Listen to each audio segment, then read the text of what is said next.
Well, our top story today for the GatewayPundit.com is Washington preparing for war. Well, U.S. Air Force reportedly sends out 2 mysterious encrypted nuclear emergency codes. We're talking about this new development and the upcoming war with Iran here on the Gateway Pundit's Week in Review.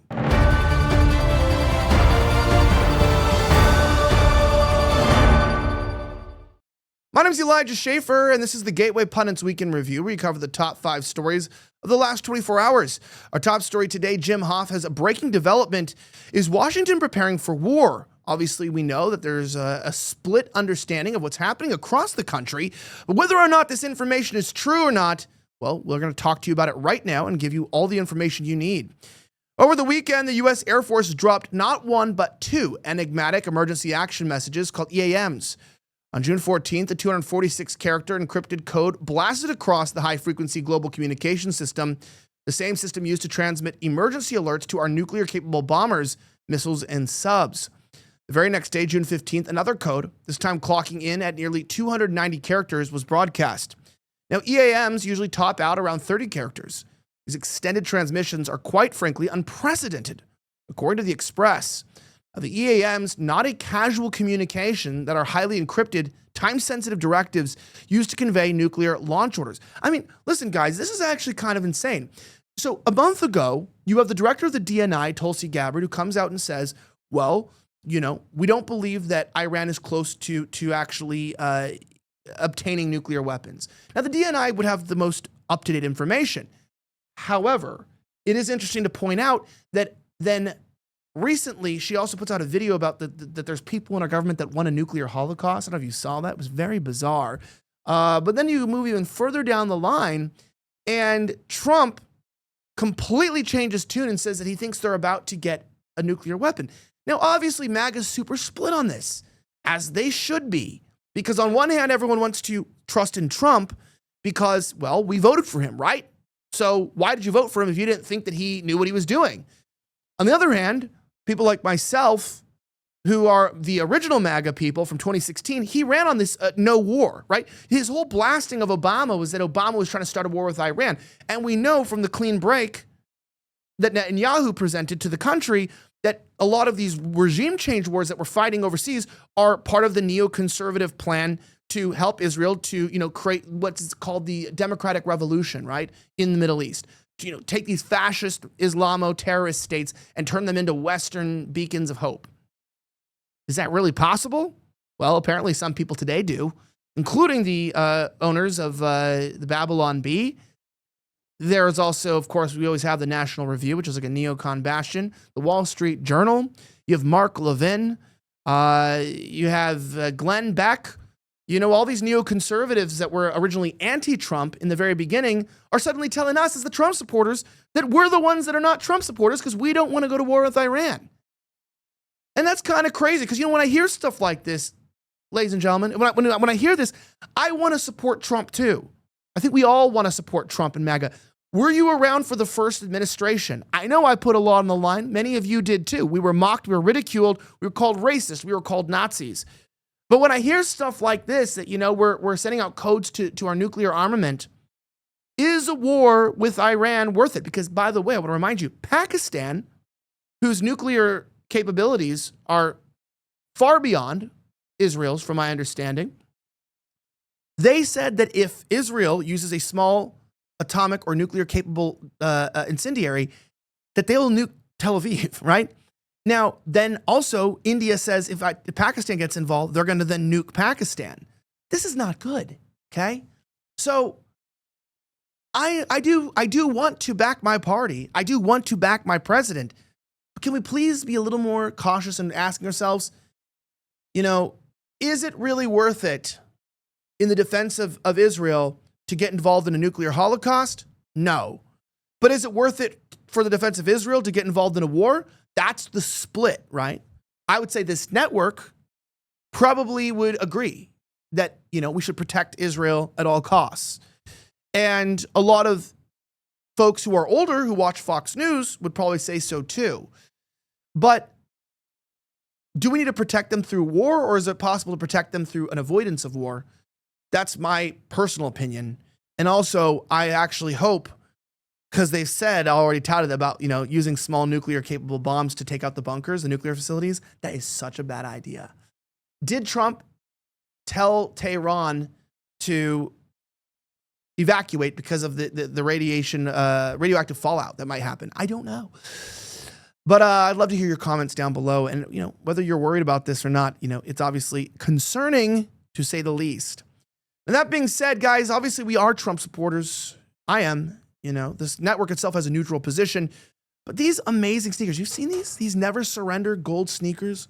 They're bold. They're a patriotic statement. They have a gold finish. I mean, hey, nothing's more Trumpian than some gold, right? Now, of course, they're red, white. They have these nice blue accents. Look at the stars on the side, right? This is like, these are like actual, embossed stars. They're not just like printed on. Really a nice looking shoe. Why do you want them? Okay, well, they're comfortable, they're durable, they're lightweight, they're perfect for daily wear, and they spark conversations. Remember the MAGA hat? I've always said that, there's a lot of places you can't wear a hat, church, school, but you can wear the shoes. And the Never Surrender slogan inspires resilience, making them ideal for Trump supporters or bold style lovers. However, they are limited to only 1,000 numbered pairs. They're exclusive and collectible. Grab yours now at the MAGAoffers.com/GP. That's THEMAGAOFFERS.com/GP with up to 15% off using a Pundit link. Act fast.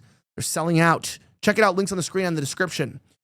That being said, Trump fires back at Tucker Carlson again. He ends up mocking him, saying, let him get a TV network so people actually listen.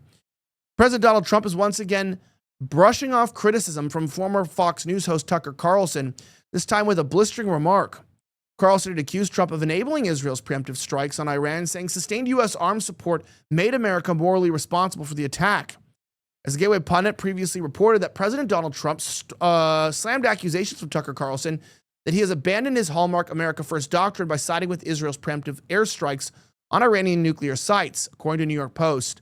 The dispute erupted after Carlson accused Trump of betraying the MAGA base in a newsletter titled, "This could be the final newsletter before all-out war." Despite being complicit in an act of war, the president hopes last night events will help his ongoing nuclear negotiations with Iran, Carlson wrote. While the American military may not have physically participated in the assault, years of funding and sending weapons to Israel, with Donald Trump just bragged about on Truth Social, undeniably places the U.S. at the center of last night's event. When asked about this, though, as we know, Tucker Carlson, here in this video, explained, this is the end of the Trump doctrine. This is we're now in the neocon Bush doctrine 2.0, and that is true. This obsession with projecting force overseas, it's diabolical, and I share Tucker's sentiments. We was talking to Steve Bannon, and he was like, back at home, they're like, we love black people, oh, love is love. In this home, we believe in science, right? All the typical libtard slogans. He goes, they don't care about black people. They don't live around them. They don't care about gay people. I mean, they're gay. They have, anal sex or whatever. They're gay, but they don't care about gays. Gays aren't doing well mentally. They're not doing well spiritually, physically right now in this country. And it's like, they sure as hell don't care about science. We saw that during COVID, right? They don't care about science. He's like, what they care about is projecting our force overseas. And that's because, as you would understand and know, we have been at war with neocons in this country since the early 90s, but it really was technically right after World War II. And, the problem with this is that, Israel's foreign policy and the United States foreign policy are both neocon directed, and many see them as being directly aligned. And it's a complicated topic because, even at this network, people are very supportive of Israel, and this network is very supportive. But a lot of young people aren't necessarily, they don't want to be anti-Israel. I'm not talking about the, stupid pro-Islamic, pro-Hamas people that are out there. What are you doing? You don't like Israel, so you support Muslim terrorists? Are you idiot? You know what I mean? But at the same time, it's like, hey, we fought a lot of wars for Israel. Libya, Yemen, Syria, Iraq, Afghanistan. And a lot of young people don't see what we've gotten out of it. So then they're like, hey, we're tired of this. And then I think the biggest issue here is not whether you're pro-Israel or anti-Israel, because I'm sure almost all of you are pro-Israel. And you're like, why are the young people not supporting Israel? It's a hard question. What the hell is going on? Wouldn't you support a democratic nation that is against Islamic terrorism? And I agree. It doesn't make sense in the head. But what Mike Cernovich said, he's a popular commentator, and he's Jewish himself, I believe, stated, what the problem is now is it's just the lying and the gaslighting that people are tired of. If you want to fight these wars between the American military-industrial complex and the neoconservative Zionists, then just tell everyone that's what we're doing. It's a clean break. We're setting this up, and this is what we're doing.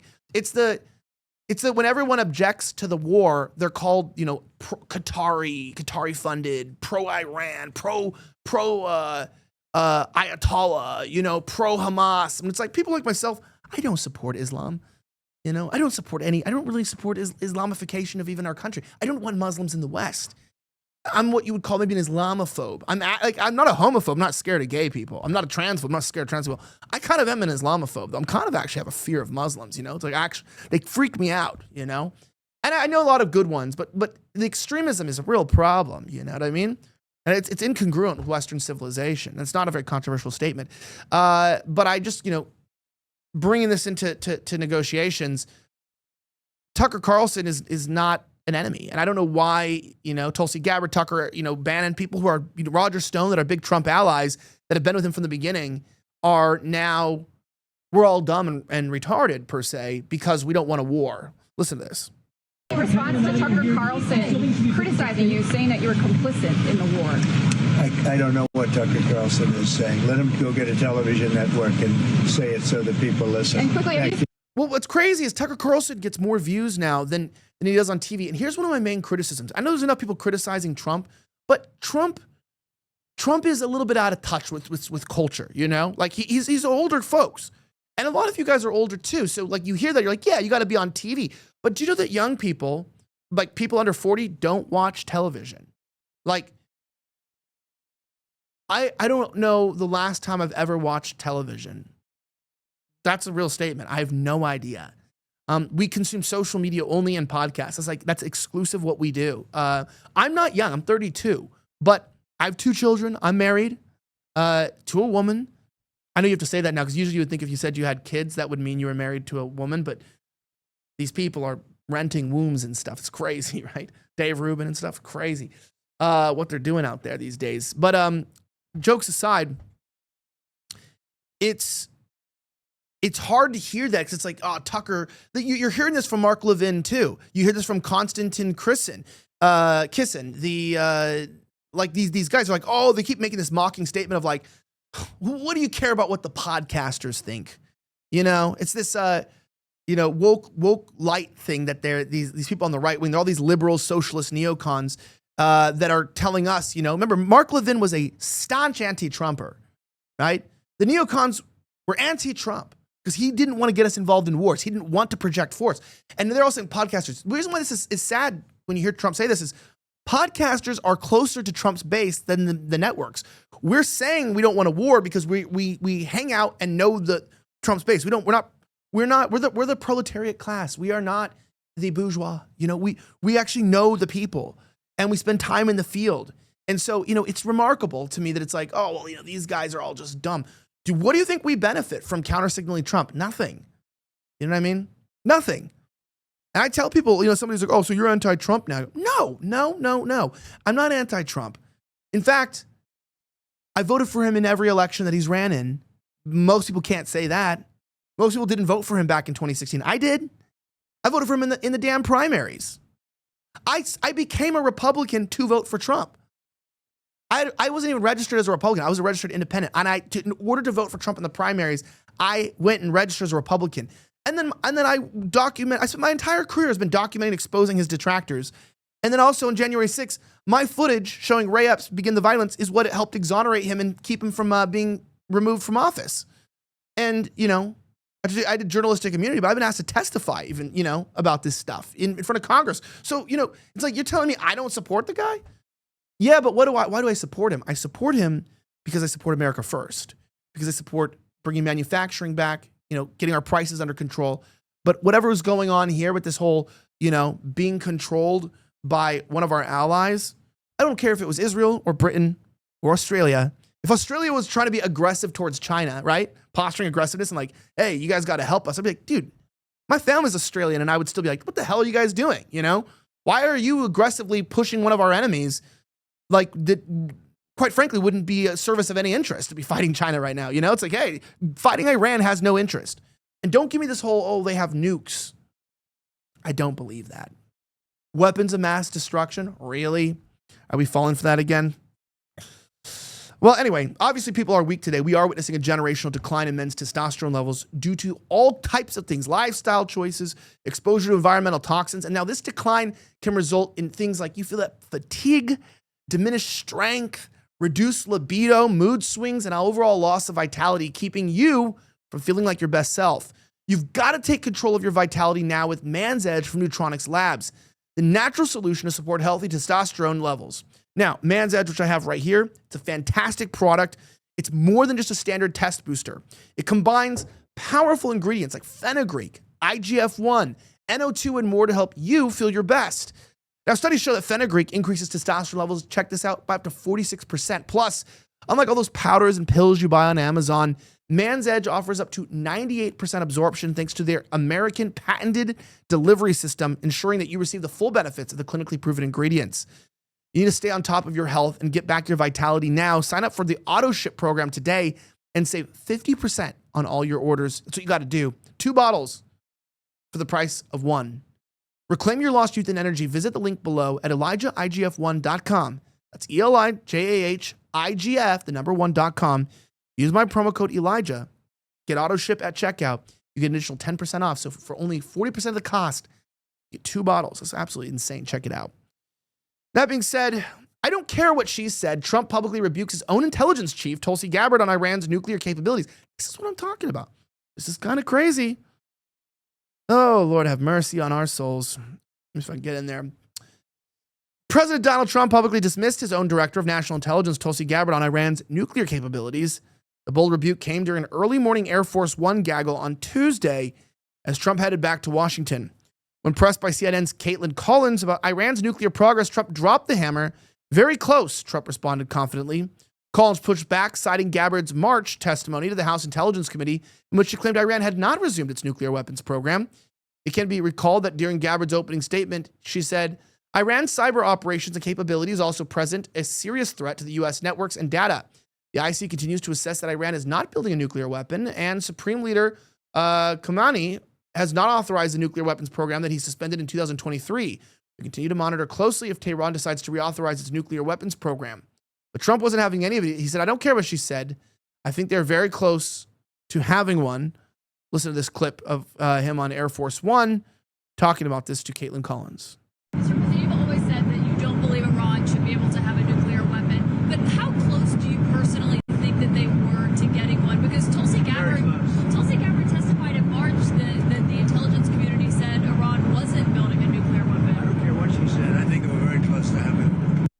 So why is, so somebody's lying, right? This is like, I just don't believe that a high-ranking official like Tulsi, who, by the way, is a veteran and is staunchly anti-neoconservative from what I've seen, and doesn't want the projection of power, she's coming out and saying, look, they don't have a nuclear weapon. And this wasn't like 2 years ago. This is like, within the last couple months. And then Trump's like, I don't care what she said. Dude, come on, brother. You don't care what your DNI, why'd you appoint her? Why'd you appoint a DNI? I have an office, not everyone does what I say all the time. And I understand that, I don't always communicate well what I'm thinking, to people. So that can happen, right? They could have just had some issue with communication, but the National Intelligence Department, then why do we have a DNI? Why do we have a DNI if we don't even think they have accurate information? If our national intelligence agencies don't have the right information, then where did Trump get his information from? Another intelligence agency? Then then she's a bad director. Fire her, right? Why do you have somebody that's lying to the American public? I think they're just trying to start a war with Iran. I think this is exactly what you think it is. Now, that being said, corporate parent planning network spinoff for declining assets CNN, tears on the horizon. Check this out. Watch. A study from the Media Research Center shows that from June 11th to the 12th, CNN and MSNBC personalities insisted the anti-ICE demonstrations were peaceful 211 times. Say it one more time. 211 times they were peaceful. Yeah, so this kind of lying from these networks is kind of what's tanking their credibility. I was with Hennessy, my producer, and we were covering the riots, which we're not going to talk about much on this show. Reminding you, I also have a show every day called The Rift, right? It's at 7 p.m. and it's live. If you enjoy this show and you like my understanding, go to YouTube, go to Rumble, type in Rift TV or The Rift. You'll see it pop up. It's got an R logo, and I go for hours, right, with guests and panels, and we discuss all types of things. And that show may end up becoming a Gateway show too one day, so you never know, right? It's fantastic. And, you know, one of the things that we're going to be covering tonight is the riots that we went and covered. And, you know, we were there. It was not a peaceful time. I do believe the police instigated the violence, though. They did instigate the violence. They instigated it. I'm not a liberal, but that's what they did. However, the people should have dispersed because that's, you know, it's an unlawful assembly. The police had the right to call that and to use force. I do believe it was legal. And the people were very violent back to the police, you know. It was a lot of violence. And then we get on the plane and this guy's like, yeah, I think there were those peaceful protests. The police, there was more troops there than there were protesters. There was like 50,000 people.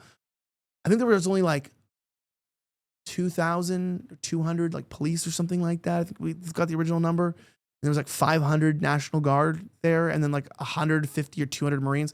And they're like, the narrative is such a lie. And Tucker said that, you know, like the networks are just here to make elderly people believe lies. That's all they're there for, right? They're there to push propaganda. So, you know, it's rough, but not here at the Gateway Pundit. Anyway, if you like these stories and you want to get more and support us here, you can join our mug club. Go to, our website, click on the Find More, join this, grab a great mug, and support independent media and journalism. My name is Elijah Schaffer. Have a great rest of the week. I appreciate you guys. It's good to be back. The show should be returning back to normal publication time. May God bless the United States of America. I'm signing out.